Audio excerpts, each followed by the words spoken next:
नमस्ते दोस्तों, PR novel 2.0 में आपका स्वागत है। यहाँ आपको दिल छू लेने वाली रोमांस की कहानियाँ, रोंगटे खड़े कर देने वाली बदले की गाथाएं, डरावनी और रहस्यमयी डरावनी कहानियाँ और कल्पना से भरी पुनर्जन्म की अद्भुत कल्पनाएं सुनने को मिलेंगी। ये सभी कहानियाँ आपको एक ऐसी दूसरी दुनिया में ले जाएंगी जहाँ हर मोड़ पर रोमांच और भावनाएं आपका इंतजार कर रही हैं। अगर आप हमारी कहानियों के जादू में खो जाना चाहते हैं तो अभी इस चैनल को सब्सक्राइब करें और हमारी काल्पनिक दुनिया का हिस्सा बने। पूरी रात जागने के बाद ऊपर से ड्रिंक करने के बाद उस पर नशा काफी ज्यादा हावी हो गया था। उसे तो ये तक नहीं पता था कि वो इस समय क्या कर रहा है। आरिश अब आर्या के पैरों को वापस से बेड पर रखता है और उस ब्लैंकेट से कवर कर देता है। फिर बेड से उठता है और आर्या की तरफ देखते हुए अपने कपड़े उतारने लगता है। अपने सारे कपड़े निकालने के बाद में बेड पर चढ़ता है और आर्या के बगल में आकर लेट जाता है और झटके से आर्या को खींचकर अपनी बाहों में भर लेता है। पर अभी आरिश को आर्या के बाहों में भरे हुए कुछ पल बीते होंगे कि आरिश के हाथ अब आर्या के बॉडी पर इधर उधर घूमने लगते हैं। आर्या जो अब नींद में कसमसाने लगी थी क्योंकि आरिश के हाथ उसके बॉडी पर घूम रही थी, जो कि नींद में उसे बहुत ही अनकंफर्टेबल फील कर रही थी। इधर आरिश पूरी तरह से नशे में डूबा हुआ था।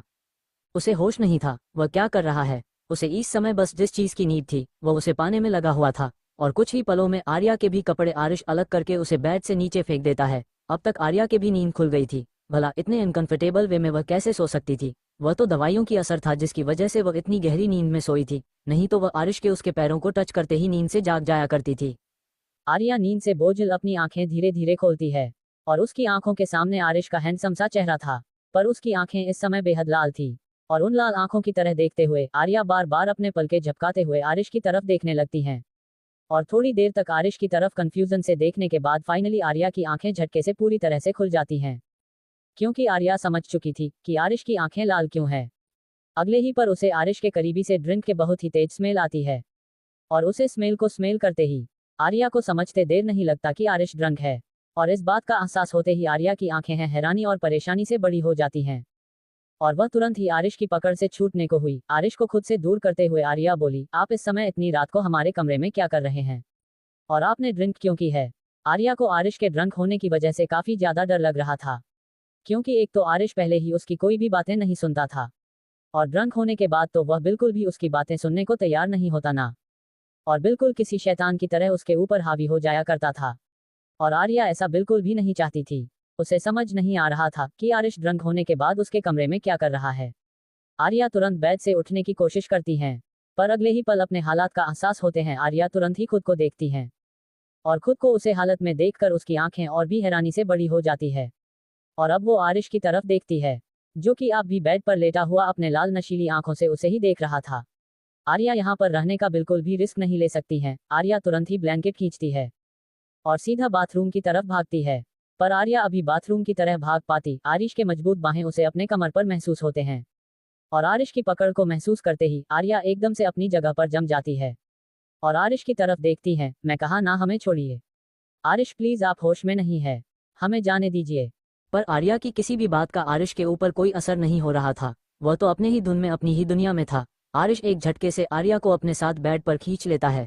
आर्या तुरंत ही आरिश के पकड़ को अपनी कमर से दूर करने की कोशिश करते हुए आरिश इसकी तरफ देखते हुए चिल्लाते हुए बोली, हमें जाने दीजिए। और अगर आपको ड्रंक होने के बाद ये सब करना ही था तो आप अपने कमरे में जाइए, आपकी बीवी वहां पर आपका इंतजार कर रही होगी।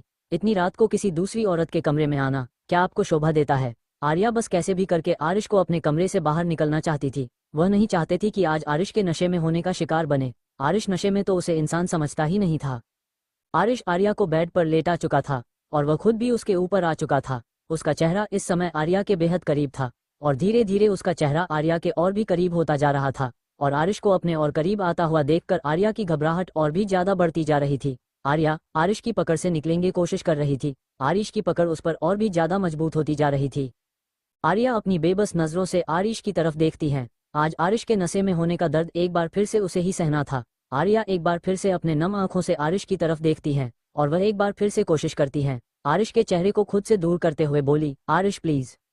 पर उसने अभी इतना ही कहा था कि आरिश उसके हाथों को पकड़कर उसके सर के ऊपर दबाता हुए अपने चेहरे को आर्या के करीब करते हुए अपने होठों को आर्या की होठों पर रखकर जोर से प्रेस करते हुए अपनी पकड़ उसके हाथों पर काश देता है। तुम्हें उसका दूसरा हाथ है समय आर्या की खुली कमर पर थी और वह उसके कमर के घूम रहे थे। आर्या अपने पैरों को टाइट करते हुए आरिश के हर एक टच को महसूस कर रही थी।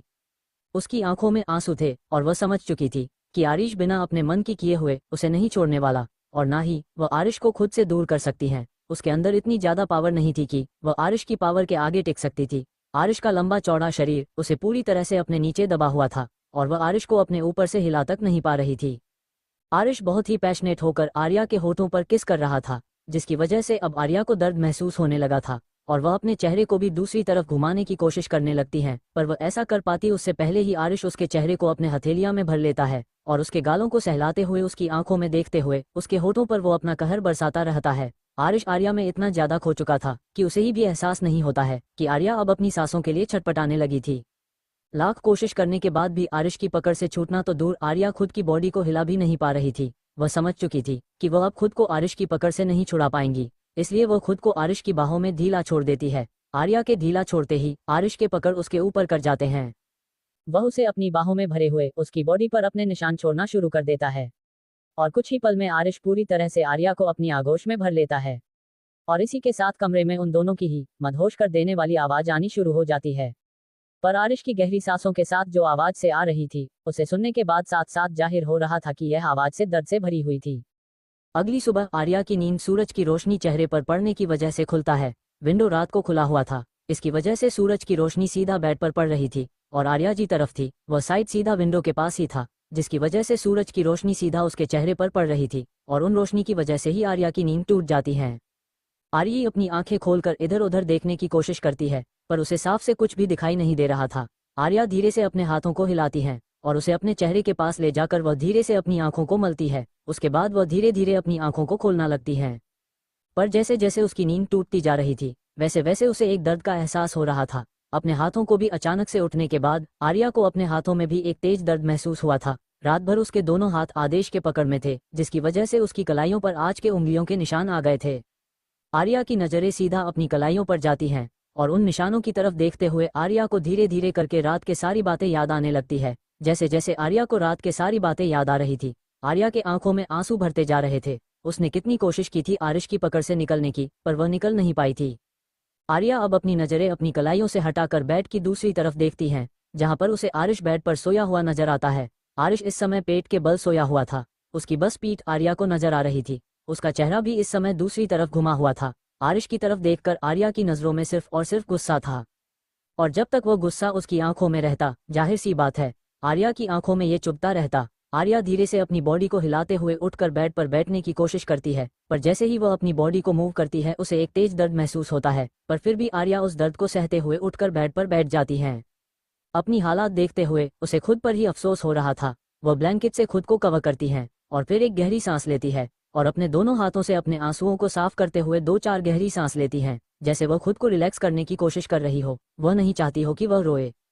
आर्या के उठने के हलचल से आरिश की भी नींद अब धीरे धीरे खुलने लगती है। बेड पर होती के हलचल की वजह से आरिश अपनी आंखें खोलता है और हैंगओवर से भारी होते अपना सर को पकड़कर वह भी उठकर सीधा बेड पर बैठ जाता है। बेड पर बैठने के बाद आरिश को अपने हालात का एहसास होता है और वह तुरंत हड़बड़ाते हुए पलटकर देखता है, पर अपने सामने आर्या को देखकर वह एक राहत की सांस लेता है। पर आर्या की नजरों में अपने लिए गुस्सा देखकर आरिश कुछ पल को थम सा जाता है। जाहिर सी बात है कि आर्या का ऐसा रिएक्शन ही बता रहा था कि आरिश ने उसके साथ क्या किया था। ये पता लगाना आरिश के लिए कोई मुश्किल का काम नहीं था।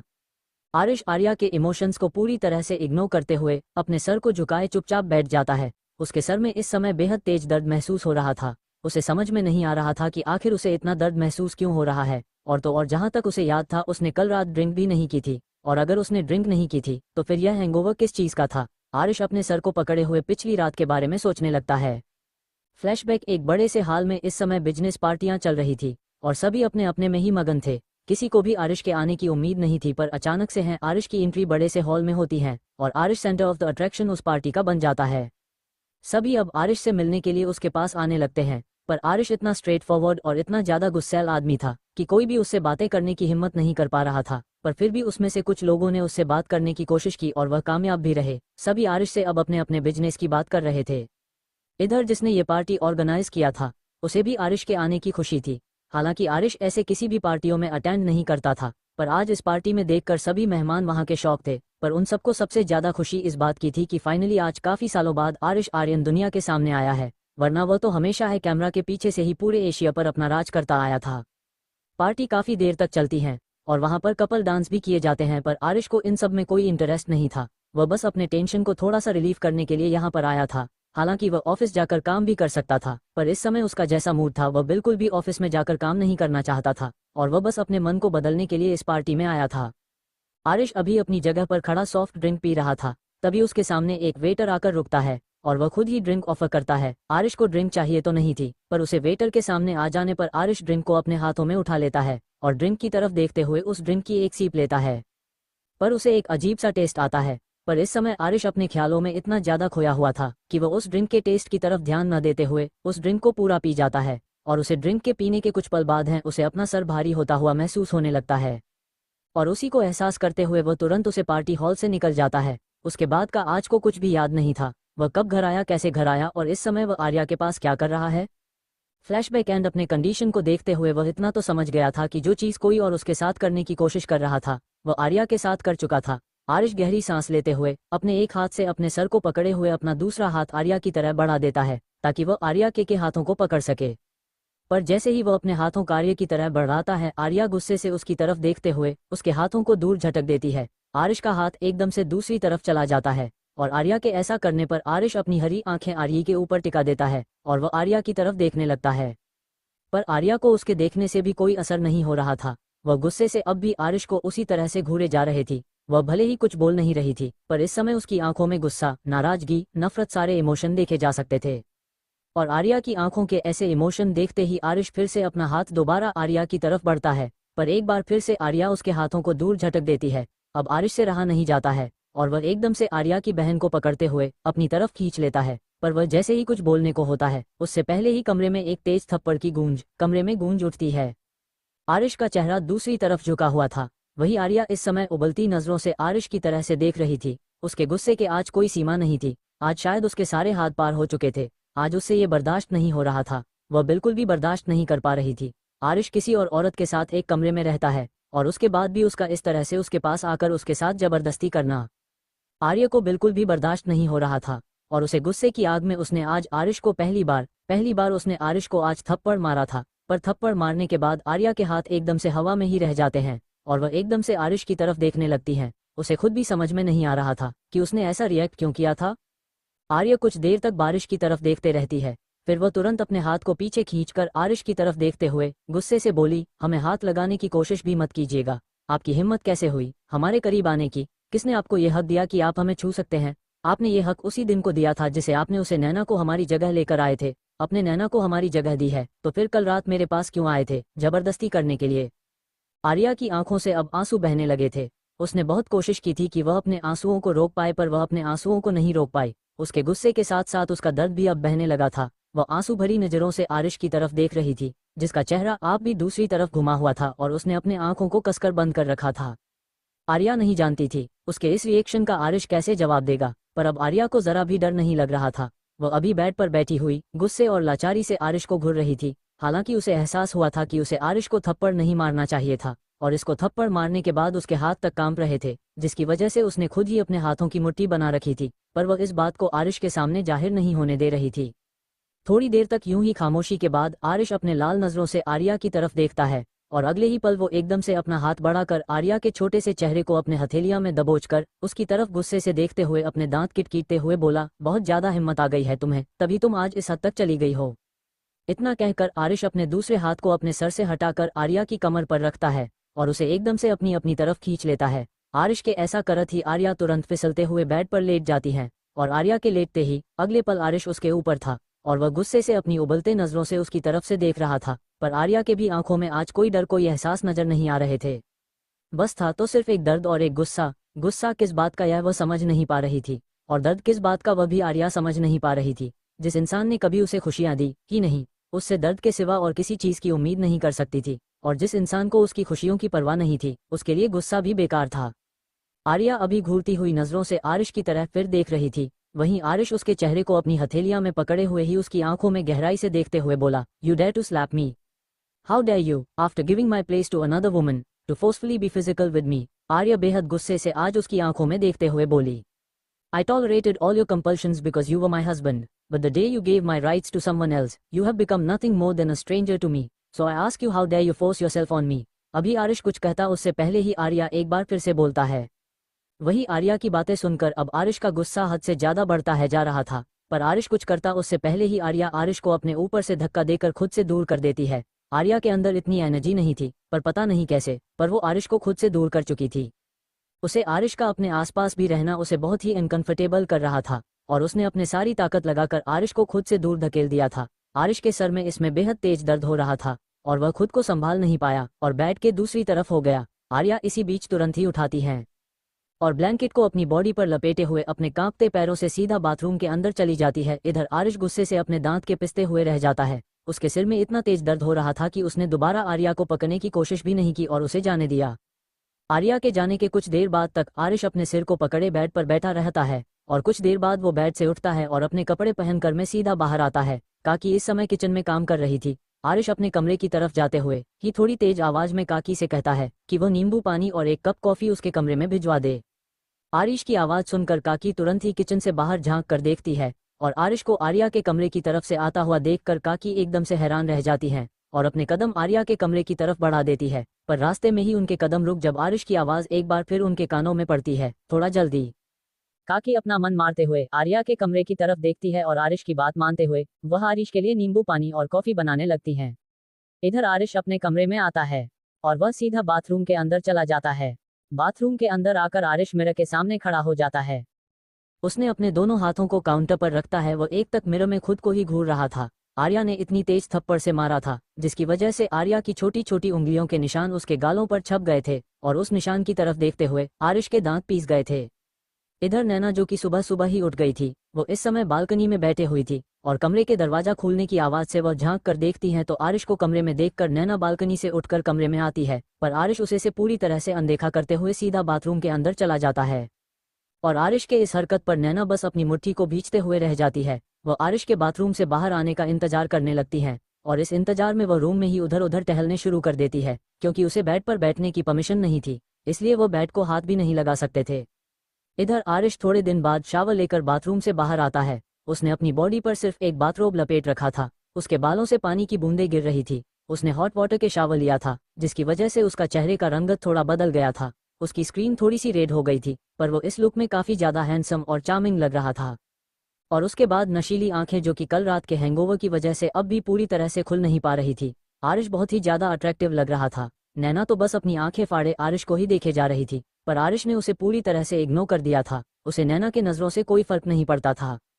आरिश चेंजिंग रूम में जाता है और वह चेंज करके बाहर आता है। उसने इस समय नीचे ब्लैक कलर के ट्राउजर के साथ ऊपर में ग्रे कलर की टी शर्ट कैरी की थी, और वह सीधा चेंजिंग रूम से बाहर आकर ड्रेसिंग मिरर के सामने जाता है और अपने बालों को ड्राई करने के बाद वह उसे उलझाकर सीधा नीचे आ जाता है। पर इस बीच नैना जो कि आरिश से कुछ कहने की कोशिश कर रही थी, वह अपनी बात आरिश से कहने की कोशिश करती है, पर वो अपने मुंह से एक शब्द भी निकाल पाती। आरिश उसकी बिना सुने ही निकल जाता है, पर नैना ने जो नोटिस कर लिया था वह थी आरिश के गालों पर उंगलियों के निशान। हॉट वाटर लेने की वजह से रेट हो गए थे, पर उसके गालों पर के उंगलियों के निशान वह पूरी तरह से विजिबल हो रहे थे। उसे दूर से ही साफ साफ देखा जा सकता था कि आरिश के गालों पर उंगलियों के निशान है, पर नैना में इतनी हिम्मत नहीं थी कि वह आगे से सवाल कर पाए कि उसके गालों पर वह निशान कैसे हैं। इधर आरिश कमरे से बाहर आता है, तभी उसे सामने से काकी आती नजर आती है। काकी आरिश के कमरे में काफी और नींबू पानी लेकर आ रही थी, पर आरिश का कमरे में रुकने का बिल्कुल मन नहीं था, जिसकी वजह से नींबू पानी लेकर पीते हुए नीचे आ जाता है और वह जाकर हॉल में सोफे पर बैठ जाता है।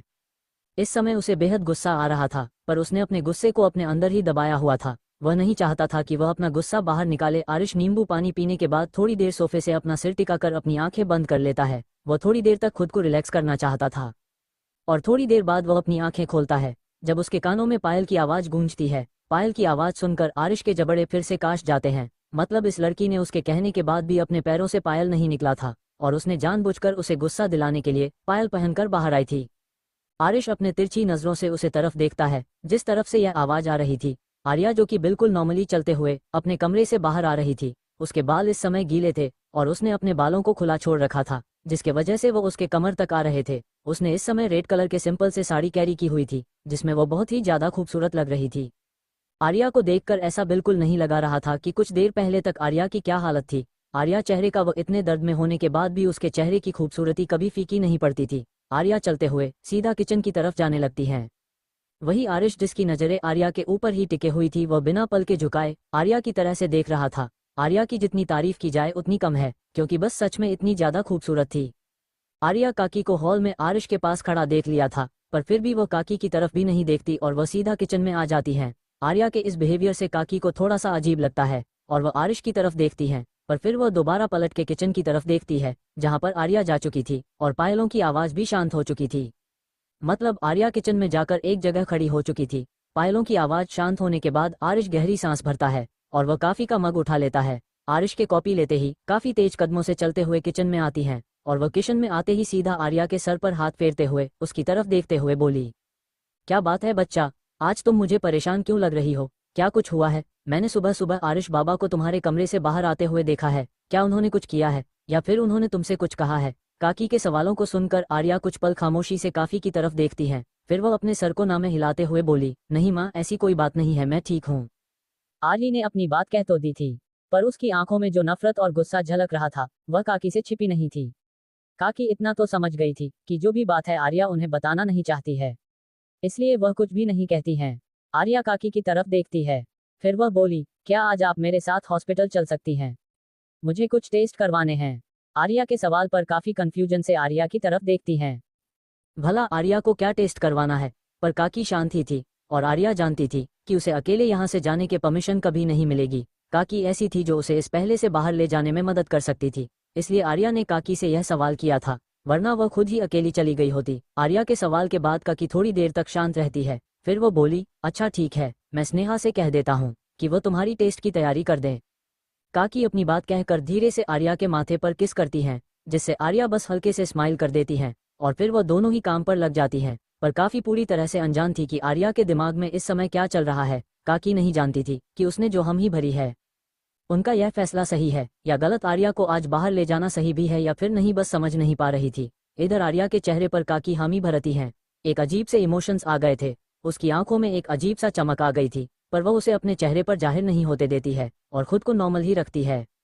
आर्या किचन का काम खत्म करने के बाद किचन से बाहर आती हैं और वह हॉल में आकर अपने नज़र चारों तरफ घुमा कर देखती है। हॉल में किसी को ना देखकर आर्या गहरी सांस लेती हैं और वह जाकर सीधा सोफे पर बैठ जाती हैं। उसे समय काफी ज्यादा थकान महसूस हो रही थी, साथ उसे बॉडी पेन भी महसूस हो रहा था। आर्या चुपचाप हॉल सोफे पर बैठ हुई थी।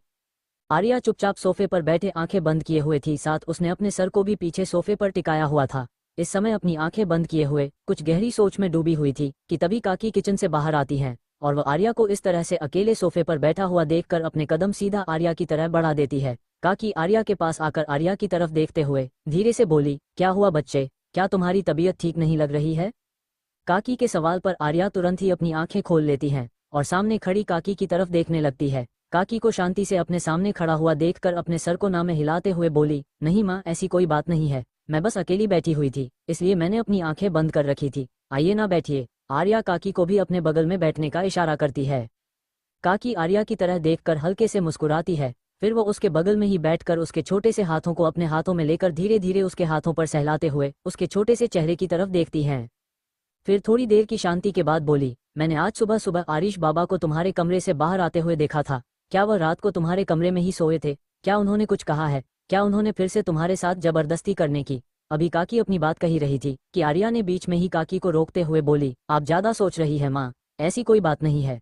हाँ, वह रात को मेरे कमरे में आए थे, पर उन्होंने ऐसा कुछ भी नहीं किया, शायद वह कल रात को काफी ज्यादा नशे में थे।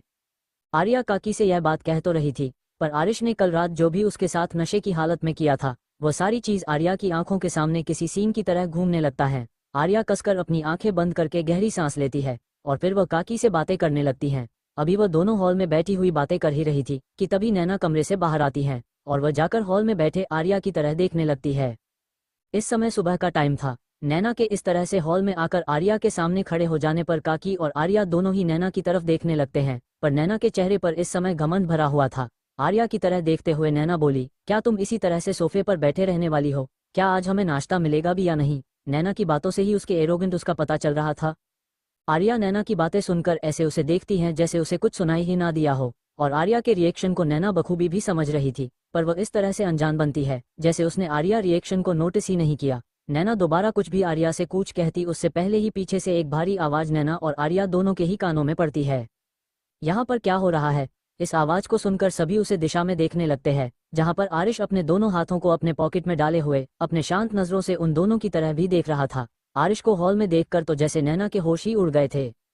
नैना अनजान बनते हुए आरिश की तरफ देखकर अपने चेहरे पर झूठे मुस्कान लिए अपने कदम आरिश की तरफ ही बढ़ा देती है, क्योंकि नैना जानती थी कि आर्य के सामने आरिश उसे खुद से दूर नहीं करेगा। नैना तुरंत आरिश के पास आती है और वह आदेश के हाथों को पकड़कर आरिश को आर्या की तरफ दिखाते हुए थोड़ी तेज आवाज में बोली, बेबी देखो ना, मैं बस यही पूछने आई थी कि आज का ब्रेकफास्ट बना है या नहीं, पर यह मुझे इग्नोर कर रही है। यह मुझे कुछ भी बताने से साफ इनकार कर दे रही है। मुझे भूख लगी है, क्या तुम प्लीज इसे कह सकते हो कि यह टेबल पर ब्रेकफास्ट लगा दे?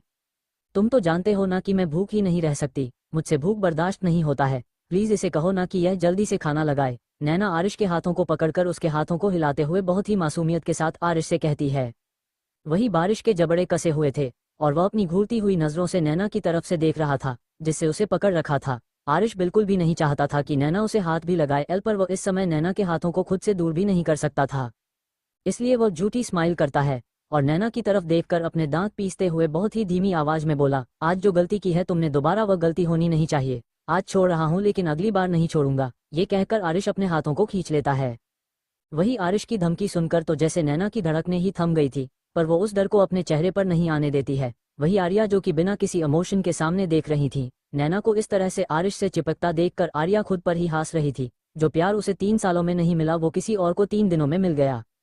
वही आरिश एक नज़र नैनो को घूरता है, फिर वो आर्या की तरफ देखते हुए थोड़ा रूड आवाज में बोला, क्या तुम्हें अलग से फिर से कहना होगा? क्या तुम्हें एक बार में सुनाई नहीं दे रहा है कि इसे भूख लगी है? इसे ब्रेकफास्ट दो।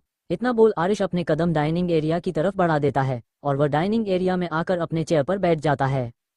काकी भी जल्दी से आर्या के हाथों को पकड़कर हल्के से दबाती है और अपने कदम डाइनिंग एरिया की तरह बढ़ा देती है और उनके पीछे पीछे आर्या भी उनके साथ चली देती है। वही नैना जिसके चेहरे पर जंग जीत लेने वाली मुस्कुराहट थी, वो बहुत ही गौर से आर्या को देख रही थी।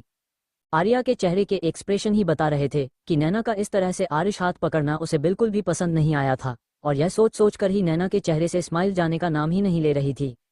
आर्या सभी को इग्नोर करते हैं, वो सबसे पहले आरिश को ब्रेकफास्ट देती है। उसके बाद वह नैना के लिए भी एक प्लेट में ब्रेकफास्ट निकालकर उसे भी दूसरे चेयर के सामने रखकर खुद काकी के साथ थोड़ी साइड हो जाती हैं, क्योंकि वह हमेशा ही आरिश के खाने के बाद ही खाया करती थी और जब तक आरिश घर पर रहता था और आसपास रहता था वह कभी भी टेबल पर बैठकर खाना नहीं खाती थी। आर्या को इस तरह से साइड में खड़ा हुआ देखकर आरिश एक नज़र उसकी तरफ देखता है, पर फिर वो कुछ नहीं कहता और अपना ब्रेकफास्ट करने लगता है। ब्रेकफास्ट थोड़ी देर में खत्म करने के बाद आरिश अपने चेयर से उठता है और वह सीधा आर्या के सामने आकर खड़ा होता है। आरिश आर्या के हाथों को पकड़ता है और बिना एक भी पल गवाए आर्या को अपने साथ लेकर जाने लगता है। वही आर्या जो अचानक से आरिश के इस तरह से उसके हाथों को पकड़ लेने की वजह से तुरंत आरिश की तरफ देखने लगती है। उसे समझ में ही नहीं आया कि आरिश उसे क्यों अपने साथ लेकर जा रहा है। वही नैना जो कि इस समय चुपचाप बैठे खा रही थी, वह भी आरिश के इस हरकत पर अपना खाना छोड़कर आरिश की तरफ देखने लगती है और काकी का भी कुछ है ये हाल था। काकी को भी समझ में नहीं आ रहा था कि अचानक से आरिश को हुआ क्या है, वह आर्या को अपने साथ लेकर क्यों जा रहा है, पर ना ही नैना में इतनी हिम्मत थी और ना ही काओकी में कि वह आरिश से ही सवाल कर सके। वही आर्या को जब समझ में आता है कि आरिश उसे अपने साथ लेकर जा रहा है, आर्या तुरंत ही अपने हाथों को आरिश के पकड़ से छुड़ाने की कोशिश करने लगती है और आरिश की तरफ देखते हुए वह गुस्से भरी आवाज में आरिश से कहती है, यह आप क्या कह रहे हैं? छोड़िए मुझे, और आप मुझे कहाँ लेकर जा रहे हैं? आरिश बिना आर्या के किसी भी सवाल का जवाब दिया उसे लेकर बस सीधा चलते ही जा रहा था। आर्या सामने की तरफ देखती है तो आरिश उसे बैकयार्ड में लेकर जा रहा था। पहले आर्या बैकयार्ड की तरफ आरिश हो जाता हुआ देखकर काफी ज्यादा हैरान हो जाती है, साथ ही उसके आंखों में एक अजीब से इमोशन आ जाते हैं, क्योंकि उसे बैकयार्ड में जाने की उसे परमिशन नहीं थी और आरिश आज खुद ही उसे जबरदस्ती इस पैलेस के बैकयार्ड में ले जा रहा था। पर आर्या अब भी अपने हाथों को आरिश के पकड़ से छुड़ाने की कोशिश कर रही थी। उसे आरिश के साथ बिल्कुल भी कहीं नहीं जाना था, फिर चाहे आरिश उसे नई जगह पर ही क्यों ना लेकर जाए।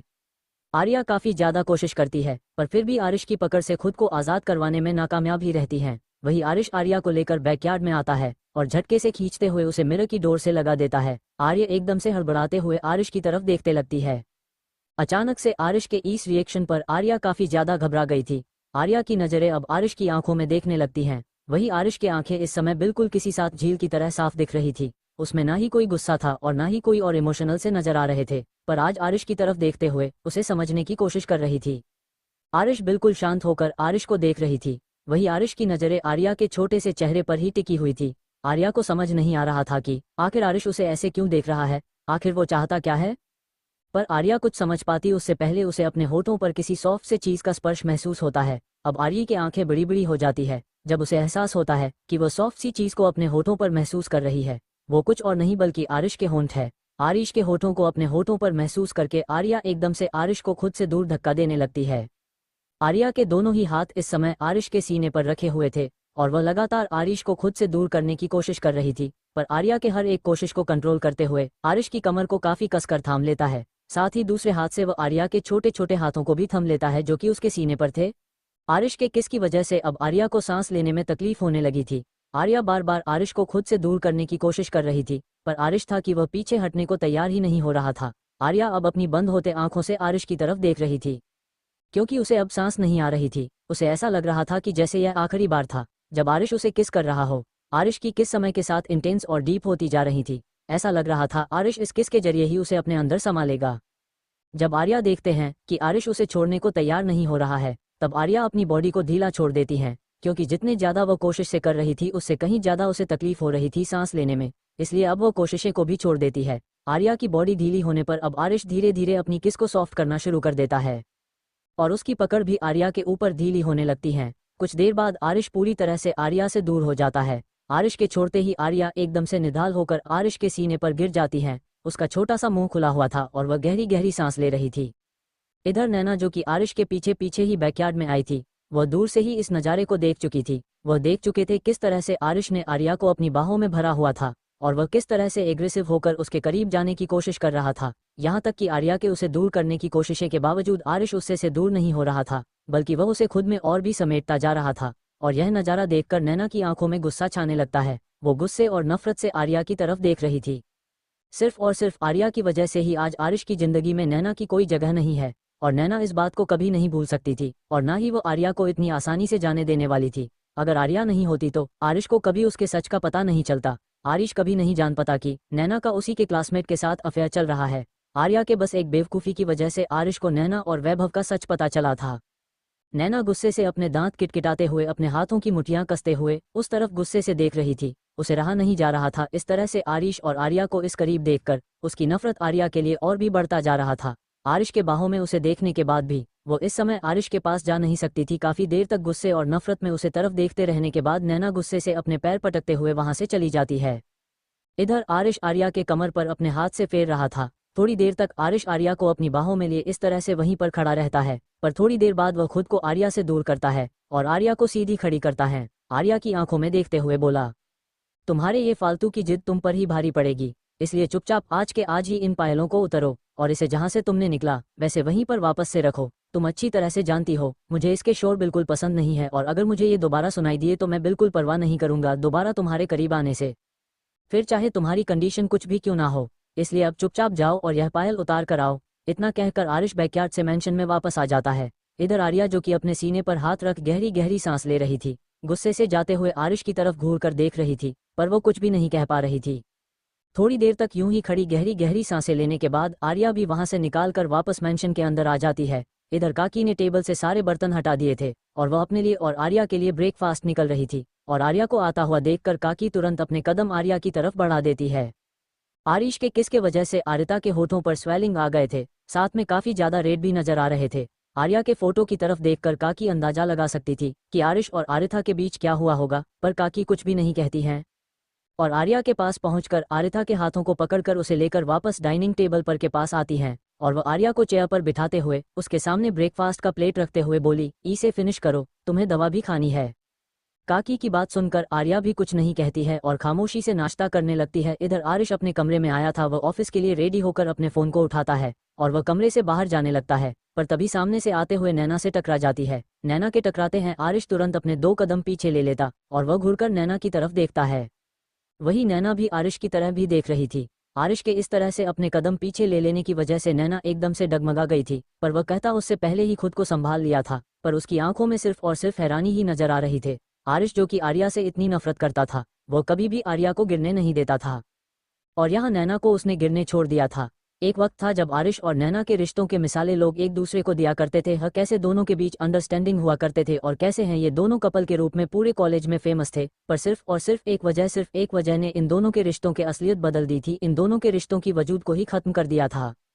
और आज उनके रिश्ते कुछ ऐसे थे कि आरिश नैना को हाथ तक नहीं लगाता था, और कभी नैना उसे हमसे गलती से टकरा भी जाती थी तो आरिश का रिएक्शन ऐसा होता था जैसे पता नहीं उसे कौन से गंदी चीज को हाथ लगा लिया। ये बातें नैनो को चाहे कितनी भी क्यों ना चुभ जाए, पर असलियत यही थी जिसे नैना चाहकर भी बदल नहीं सकती थी।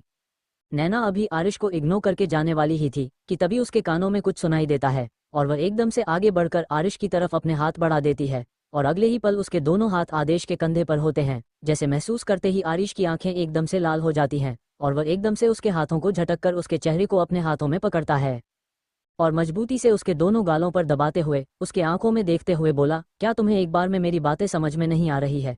कितनी बार कहा है मैंने कि मुझे हाथ मत लगाया करो, या तुम्हें हर दिन नए मर्दों की आदत हो गई है, जो लाख मना करने के बाद भी मेरे सामने अपनी नुमाइश करती हो? अगर इतनी ही गर्मी है तो कहो, मेरे आदमी तुम्हारी सारी गर्मी एक ही रात में उतार देंगे।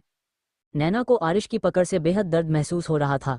उसे ऐसा लग रहा था जैसे उसका जबड़ा अभी टूटकर गिर जाएगा, पर फिर भी वो कोई आवाज ही नहीं कर रही थी। उल्टा वह अपने दोनों हाथों को आरिश के कंधे पर रखकर आरिश की आंखों में देखते हुए कुछ कहने की कोशिश कर रही थी, पर आरिश के मजबूत पकड़ के वजह से वो कुछ भी बोल नहीं पा रही थी।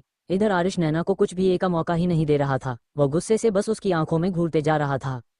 इधर कमरे के बाहर आर्या, जो कि अभी अभी आरिश के कमरे के पास आई थी, वह कमरे के खुले दरवाजे को देखकर दरवाजे के पास ही रुकी रह जाती है, क्योंकि अंदर का नजारा जो था उसके बाद उसके कदम एकदम से डगमगा जाते हैं। एक पल के लिए तो आर्या को ऐसा महसूस हुआ जैसे किसी ने उसकी जान उसके शरीर से खींच ली हो, उससे अब आगे बढ़ा ही नहीं जा रहा थे। जिस एंगल से आरिश खड़ा था और जिस एंगल से नैना का चेहरा नजर आ रहा था, उससे तो यही लग रहा था कि आरिश नैना को किस कर रहा है, और जिस तरह से नैना ने आदेश के कंधों को थाम रखा था, कोई भी देखकर यह नहीं कह सकता था कि वह दोनों सिर्फ बातें कर रहे हो या फिर आरिश नैना पर गुस्सा कर रहा होगा। यह नज़ारा देखने के बाद अब आर्या के कदम अंदर जाने को तैयार नहीं हो रहे थे। वह अपने आंसू भरी नजरों से कमरे के अंदर के नज़ारे को देखती है और उल्टे पांव वापस नीचे लौट जाती है। इधर आरिश झटके से नैना को खुद से दूर फेंक देता है।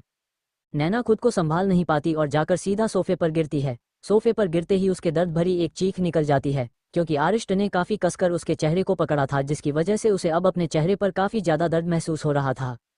इधर आरिश नैना के बिना एक भी बातें सुने हुए घूरकर नैना को देखते हुए सीधा कमरे से बाहर चला जाता है, और वह बिना किसी का ख्याल किए हुए सीधा मेंशन से बाहर जाता है और अपने कार लेकर अपने काम के लिए निकल जाता है। इधर आर्या, जो कि अपने कमरे में बैठे हुई थी, उसके आंखों में आंसू भरे हुए थे। उसकी आंखों के सामने अभी अभी जो उसने इरीश के कमरे में देखा था, वह नजारा घूम रहा था, और वह अब ये सोच रहे थे कि आरिश इतना ज्यादा नीचे कैसे गिर सकता है। अभी थोड़ी देर पहले उसके करीब था और अगले के पल में नैना के करीब चला गया। क्या अब इतने से ही उसके रिश्ते की असलियत बच गई है? वह बीवी है अरीश के, पर बीवी होने का दर्जा उसका नहीं है। एक घर में होने के बाद भी अपने पति को किसी और औरत के करीब वह देख कर आ रही थी। यह आर्या के लिए बर्दाश्त से बाहर था।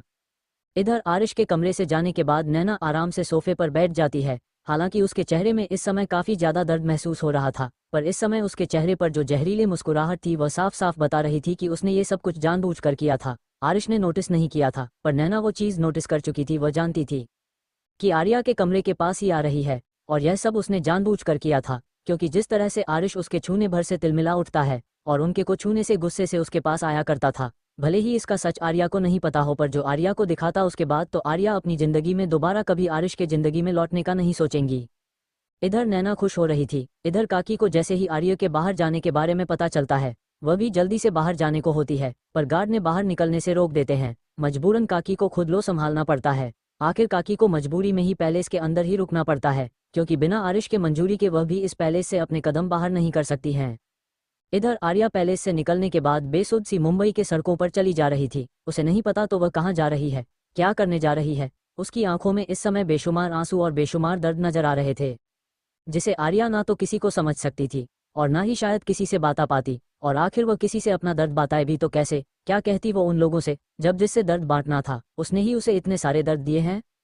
आर्या इस तरह चलते चलाते एक पार्क के पास आकर रुक जाती है, जब उसके कानों में बच्चों की आवाज पड़ती है। बच्चों की आवाज सुनकर आर्या के बढ़ते कदम रुक जाते हैं, और वह अपने आंसू से भरी नजरों को घुमाकर पार्क के अंदर खेलने बच्चों की तरफ देखते हैं। उन बच्चों की तरफ देखते हुए आर्या के दिल में एक टीच सी उठती है।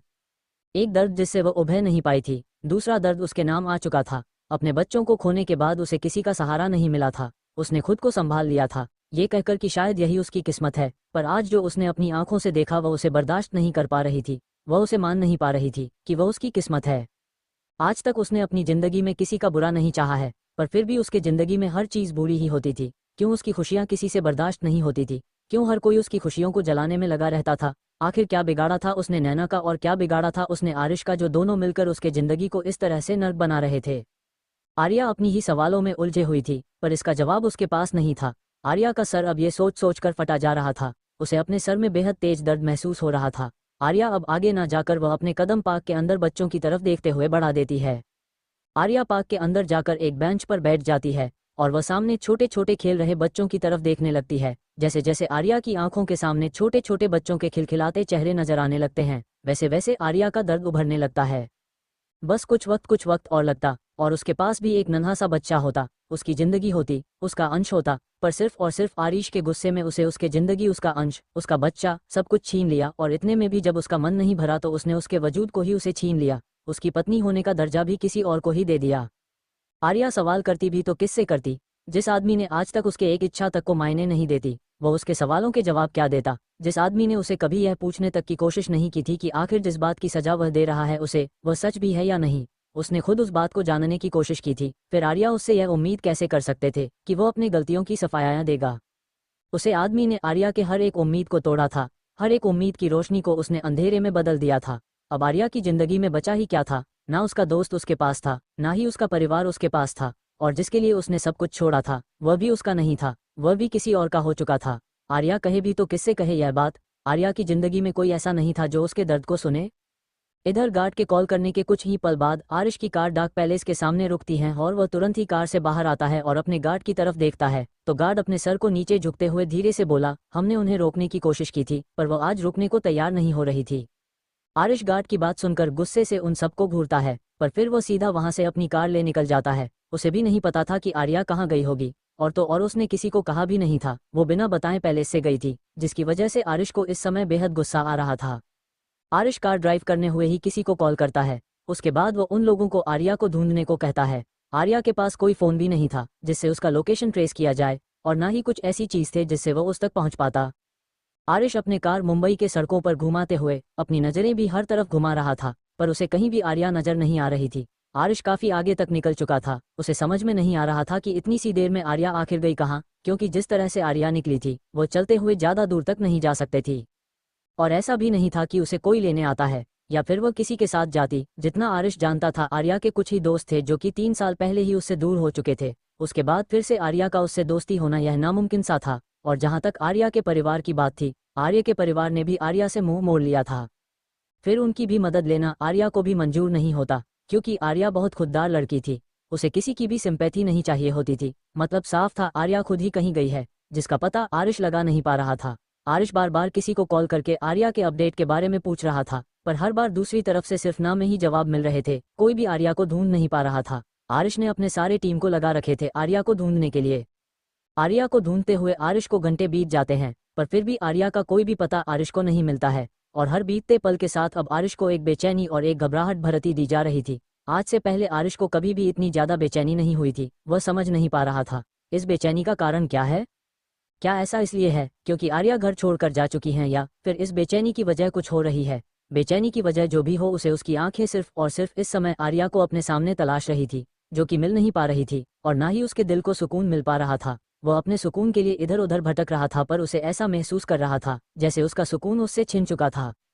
काफी देर तक आर्या को लगातार ढूंढने के बाद भी ना आरिश आर्या को ढूंढ पाता है, और ना ही उसके हाथ में आर्या का कोई भी इंफॉर्मेशन निकाल पाती है। इधर आर्या, जो कि शांति से गार्डन में बैठे हुए बच्चों की तरफ देख रही थी, उसे पता ही नहीं चलता कब उसके पीछे 2 आदमी आकर खड़े हो जाते हैं। आर्या, जो कि अब तक बच्चों में देखने में इतनी ज्यादा खोई हुई थी कि उसे एहसास तक नहीं होता है कि कोई उसके पीछे है, और उसे यह एहसास तब होता है जब वह किसी के हाथों को अपने कंधे पर महसूस करती है। किसी के हाथों की पकड़ खुद को महसूस करके आर्या जैसे होश में आती और वह एकदम से चौंक कर पीछे पलट कर देखती है। पीछे 2 आदमी खड़े थे, उन दोनों ने ही काले कपड़े पहन रखे थे, उसका चेहरा मास्क से ढका हुआ था।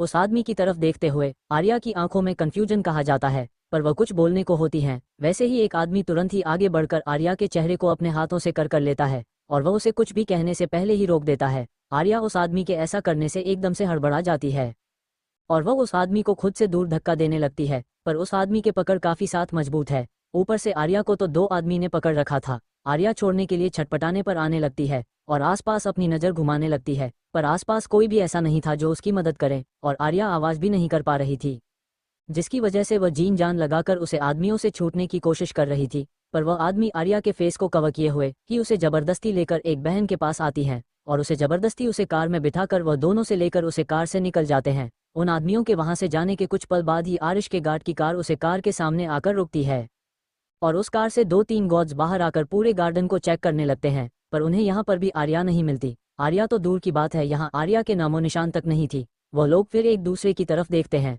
और गहरी सांस लेकर अपने डर को छुपाते हुए वापस से कार की तरफ बढ़ जाते हैं, क्योंकि जैसे जैसे समय बीत रहा था आरिश का गुस्सा उसके हाथ पर कसते जा रहा था और आरिश का गुस्सा सिर्फ आर्या के लिए बल्कि उन गार्ड के लिए भी काफी ज्यादा खतरनाक था। वह सभी पूरे गार्डन को चेक करने के बाद कार के पास आते हैं और कार में बैठकर दोबारा से आरिश को कॉल करते हैं, पर इस बार आरिश के गुस्से से भरी आवाज है सुनते ही उन सब की रूह कांप पड़ जाती है। वो सभी डरते हुए एक दूसरे की तरफ देखते हैं, पर फिर उसमें से एक हिम्मत करके आरिश को यहाँ पर भी आर्या के न होने की खबर दे ही देता है और इस खबर को सुनने के बाद दोनों तरफ पूरी तरह से शांति छा जाती है और अगले ही पल कॉल डिस्कनेक्ट होने की आवाज आती है।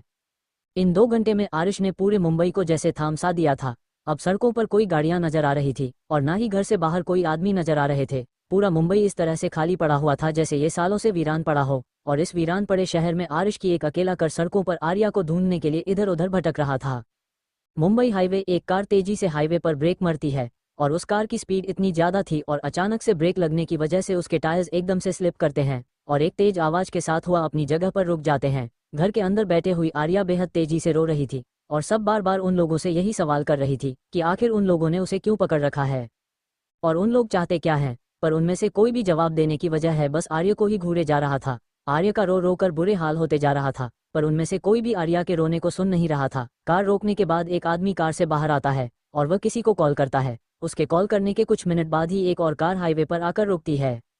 उस कार के रुकते ही उन सभी आदमियों के चेहरे पर एक डेविल स्माइल आ जाती है। वो लोग अब गाड़ी में बैठे आर्या को खींचकर कार से बाहर निकलते हैं और उसे जबरदस्ती खींचते हुए उसे आए हुए कार की तरफ लेकर जाने लगते हैं। वही आर्या बार बार अपने हाथों को पीछे खींचने की कोशिश कर रही थी, पर उनकी पकड़ इतनी ज्यादा मजबूती थी कि आर्या खुद को उनकी पकड़ से छुड़ाने में नाकाम थी और वो उन आदमियों के पीछे खींची चले जा रहे थी। वह सभी लोग आर्या को खींचते हुए लेकर उसे कार के पास आते हैं और एकदम से झटके से उसे छोड़ देते हैं, जिससे आर्या आगे जाकर सीधा कार के बोनस से टकराती है और इसी के साथ वह दर्द से चीख उठती है। और इस दर्द भरी चीख को सुनते हुए कार में बैठा हुआ आदमी कार से बाहर आता है।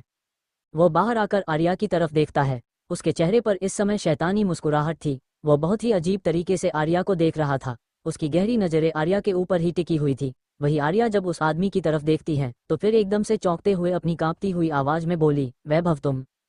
वैभव, जो कि अपने चेहरे पर क्रीपी स्माइली लिए आर्या को ही देख रहा था, आर्या के मुंह से अपने नाम को सुनकर और भी क्रीपी स्माइल करता है और अपने कदम आर्या की तरफ बढ़ा देता है। वही आर्या वैभव को अपनी तरफ आता हुआ देखकर एकदम से अपने कदम पीछे लेने लगती है। उसे अब वैभव को देखकर ही उसे अजीब से एक फीलिंग आ रही थी।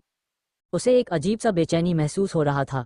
आर्या पीछे कदम लेता हुआ देखकर वैभव मुस्कुराते हुए हल्के से स्माइल करते हुए बोला, क्या बात है बेबी डॉल, लगता है अब तक तुम्हें आदत नहीं हुई है जबरदस्ती की, पर ऐसा कैसे हो सकता है? इन 3 सालों में है तुम्हें इसके अलावा और कुछ मिला ही नहीं है, फिर भी तुम इसमें इतनी ज्यादा अनजान हो, नॉट बैड। वैभव के मुंह से इस तरह की बातें सुनकर अब आर्या अजीब तरह से वैभव की तरफ देखती है। उसकी आंखों में गुस्सा भी था और हैरानी भी और साथ ही एक घिन भी। आर्या वैभव की तरफ अपनी आंसू भरी नजरों से देखते हुए बोली, तुम्हारे कहने का क्या मतलब है और तुमने मुझे यहाँ पर क्यों लाया है? ओ बेबी, मैं तुम्हें लाने वाला कौन होता हूँ? तुम तो खुद ही वो पैलेस छोड़कर बाहर आए हो, तो मैंने सोचा क्यों ना तुम्हें कंपनी दे दी जाए। वैसे भी अब तो तुम भी उस आरिश आर्यन से बोर हो गई होगी, तो क्यों ना मेरे साथ फन किया जाए। इसमें तुम्हें भी मजा आएगा और मुझे भी। मैं तुम्हें अश्योर कर सकता हूँ, मैं आरिश के जैसे फोर्स नहीं करूंगा। आई नो कि उसमें तुम ज्यादा इंजॉय करती हो, बट। वैभव अपने कदम आर्या की तरफ बढ़ते हुए आर्या से अपनी बातें कह रहा था। वही आर्या अपनी आंखों में बेहद नफरत लिए वैभव की तरफ देख रही थी। वह कभी सोच भी नहीं सकती थी कि वैभव उसके बारे में ऐसा सोचता होगा या फिर वह कभी उसे ऐसा कुछ कहेगा।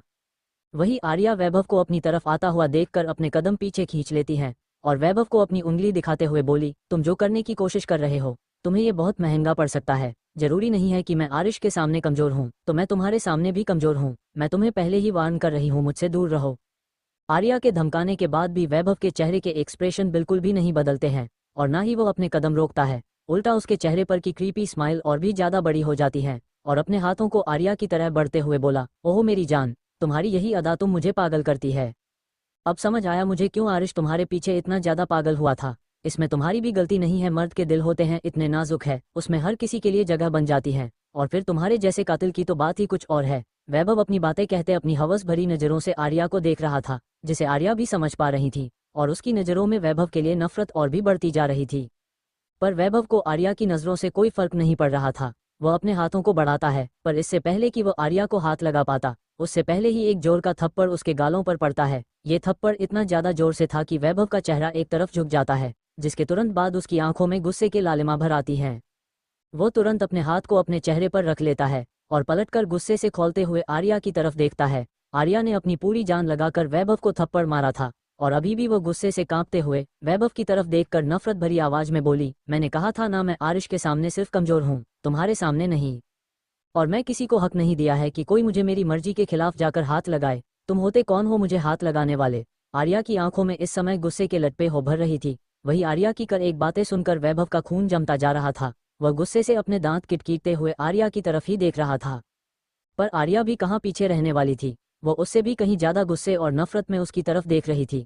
आर्या ने कभी उम्मीद नहीं की थी कि वैभव ऐसा इंसान होगा। वह वैभव से जितनी बार भी कॉलेज में मिली थी, वह हमेशा उसे एक फ्रेंड की तरह ही मिला करता था। पर कुछ साल पहले जब वैभव उसकी मर्जी के खिलाफ जाकर उसे हाथ लगाने की कोशिश की थी, जिसकी वजह से उनकी दोस्ती पूरी तरह से टूट चुकी थी, जिसके बाद ना तो वैभव ने ही आर्या से दोस्ती करने की कोशिश की थी और ना ही आर्या ने कभी वैभव की तरफ पलट कर देखा था। फिर आज वैभव को अपने पास देखकर आर्या हैरान तो हुई थी, पर उसे नहीं पता था कि वैभव के इरादे इतनी ज्यादा गंदे हैं। वैभव आप एकदम से आगे बढ़कर जैसे ही अपना हाथ बढ़ाकर आर्या के बालों को पकड़ने को होता है, आर्या एकदम से उसके हाथों को झटकते हुए एक बार फिर से अपने उल्टे हाथ से उसके चेहरे पर एक और थप्पड़ जड़ देती है, और इस पर का भी थप्पड़ का फिर तेज था। वैभव तो अब और भी ज्यादा गुस्से से बौखला गया था। आखिर कोई भी मर्द बिल्कुल बर्दाश्त नहीं कर सकता था कि कोई औरत उससे आगे बढ़कर उसे ही थप्पड़ मारे।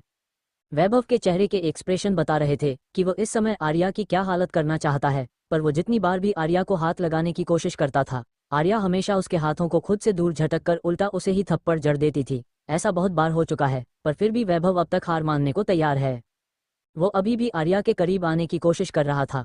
अब वैभव जब देख लेता है कि वह अकेले आर्या के पास नहीं पहुंच सकता है, तो वह अपने साथ आए हुए उन्हें आदमियों को आर्या की तरफ इशारा करके कुछ कहता है। वो दोनों आदमी आर्या देखते हैं। आर्या भी नोटिस कर लेती है कि वह आदमी उसकी तरफ बढ़ रहा है।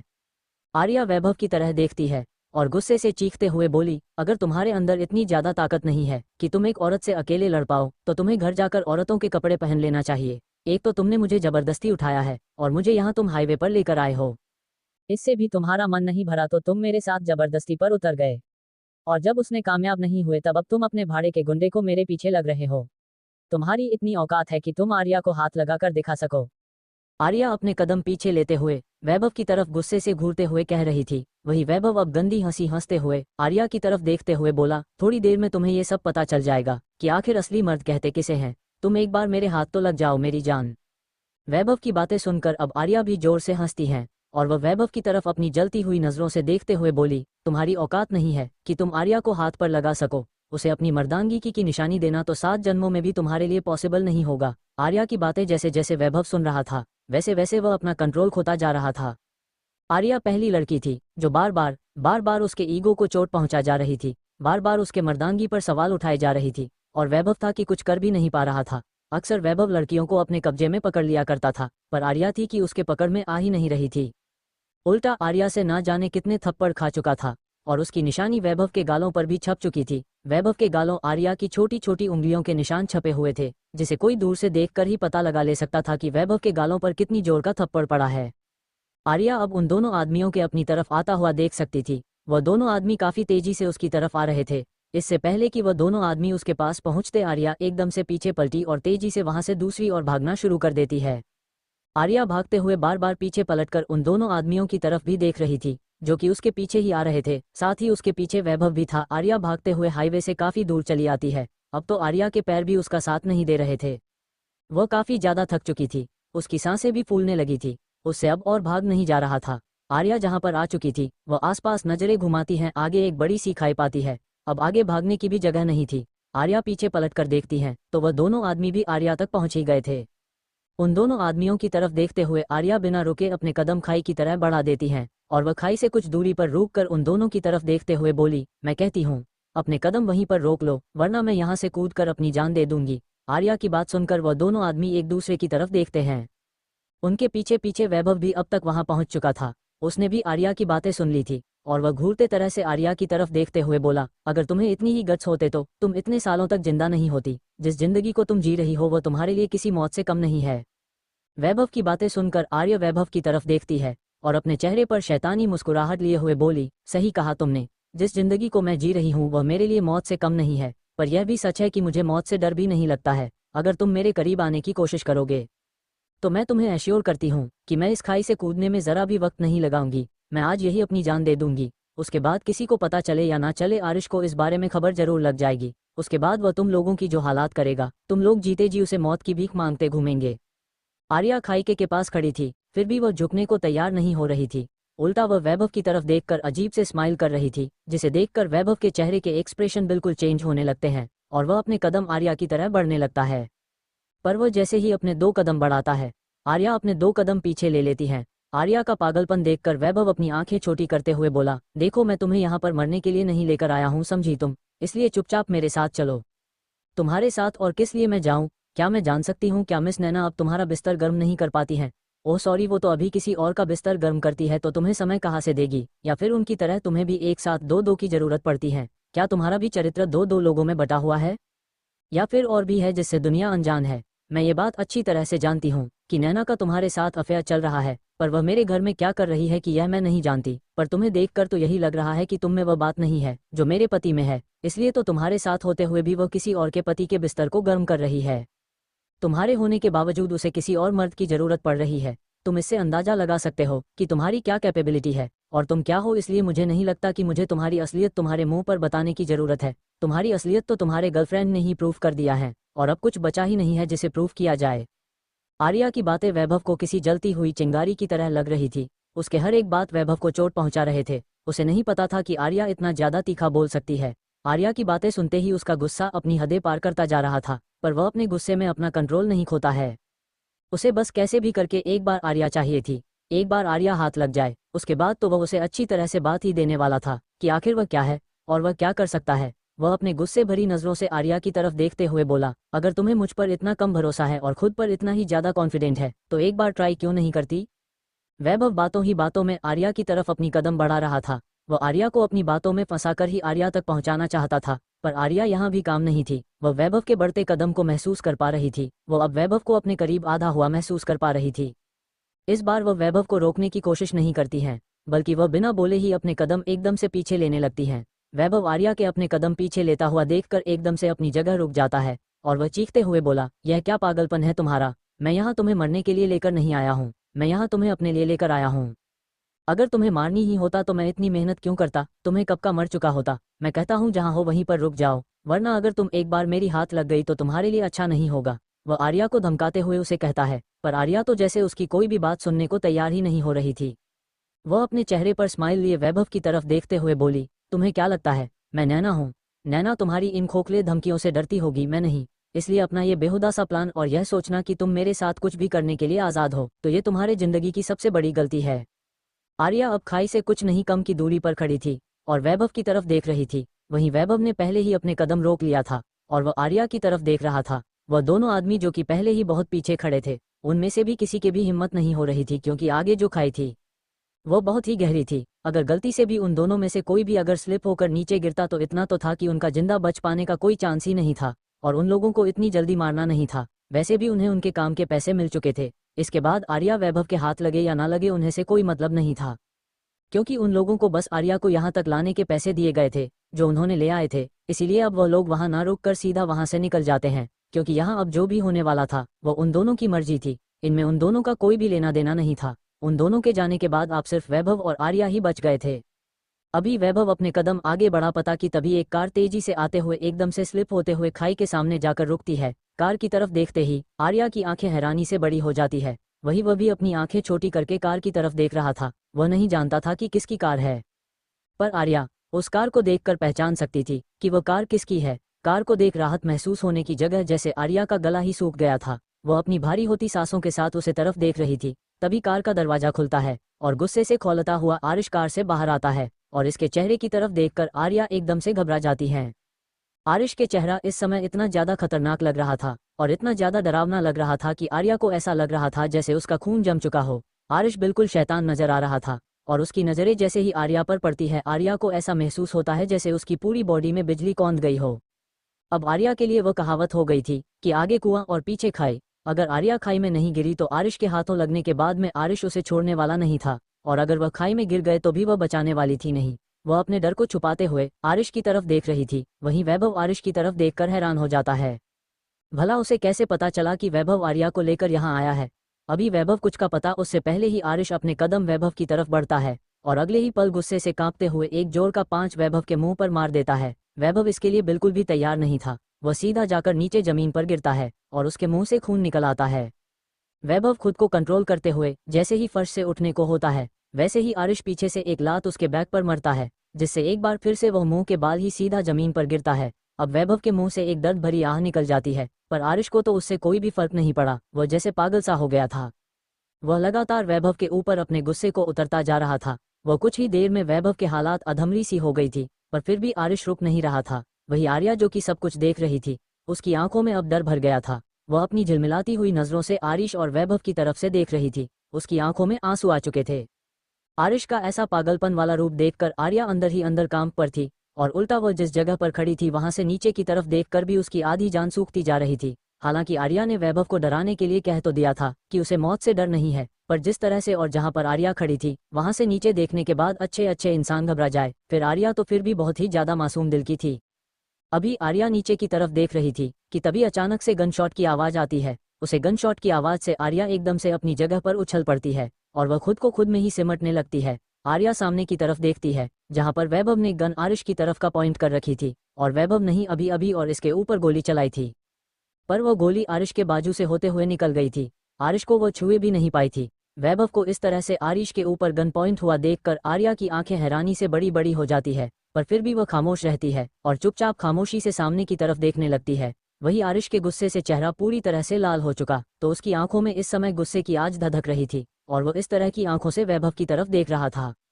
वैभव के चेहरे पर इस समय एक जंग जीत लेने वाले स्माइल थे। भले ही उसका पूरा शरीर खून से लथपथ हो चुका था, जगह जगह पर उसके बॉडी पे चोट के निशान थे, यहाँ तक कि उसके चेहरे भी काफी ज्यादा सूज चुके थे। उसके होठों के किनारे से खून निकल रहा था, नाक से खून आ रहे थे, यहाँ तक कि उसका पूरा चेहरा लाल पड़ा हुआ था।